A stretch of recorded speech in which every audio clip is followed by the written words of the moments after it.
Maintenant, on va s'intéresser à vos informations personnelles, liées à votre compte. Ce sont les 3 icônes tout en haut à droite qui régissent ces paramètres. La première, c'est l'icône en forme d'enveloppe. C'est là où vous recevrez les invitations pour les différents projets. Vous pourrez accepter directement les invitations en venant passer le curseur de votre souris sur l'icône. Vous recevez également les invitations d'une deuxième façon, par email. Donc si vous n'avez pas de compte déjà créé dans l'application, vous recevrez quand même les invitations au projet. La deuxième, en forme de cloche, c'est le centre de notification. Ici, vous recevrez une notification à chaque fois que quelque chose se passe dans l'un de vos projets. Et si vous cliquez sur la notification qui vous intéresse, vous serez renvoyé directement vers le contenu relatif à cette notification. De la même manière, vous pouvez également recevoir ces notifications par email, si vous le souhaitez. Ça peut être utile si vous n'avez pas encore le réflexe de vous connecter régulièrement à Bulldozer.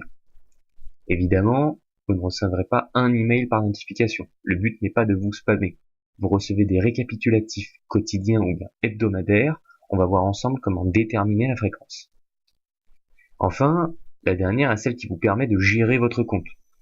Dans cette vidéo, on va s'intéresser à la rubrique Éditer compte et d'autres rubriques sont abordées dans d'autres vidéos. Lorsqu'on clique sur Éditer compte, on arrive sur la page qui rassemble les paramètres de votre compte. Ici, vous pouvez ajouter une photo, ce qui ajoutera un confort visuel pour les autres intervenants du projet. Vous pouvez éditer vos informations, vous pouvez notamment changer votre adresse email et votre mot de passe si vous le souhaitez. Il suffit de remplir le champ avec l'adresse ou le mot de passe voulu, puis de valider avec le bouton orange en bas à droite. Là, vous avez accès à des informations sur votre licence Bulldozer. Dans la rubrique Paramètres, vous pouvez choisir la langue de l'application, le fuseau horaire dans lequel vous vous trouvez. C'est le paramètre d'après qui vous permet d'indiquer si vous voulez recevoir des emails avec les récapitulatifs des notifications, et si oui, à quelle fréquence, un par jour ou un par semaine. Ici, vous pouvez connecter votre compte Dropbox à Bulldozer au cas où vous utilisez Dropbox.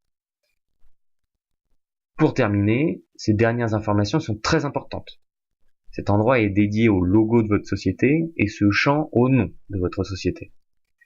Ces 2 informations se trouveront en page de garde de tous les comptes rendus que vous éditerez grâce à Bulldozer. Voilà pourquoi il est important de les renseigner. Sinon, les espaces réservés sur les comptes rendus seront grisés. Voilà. Donc dans ces 2 vidéos, on a passé en revue ensemble les notions très générales à propos de Bulldozer et également les informations liées à votre compte. Dans les prochaines vidéos, on rentre dans le vif du sujet, l'utilisation de Bulldozer. Je vous remercie pour votre attention et à bientôt dans Bulldozer.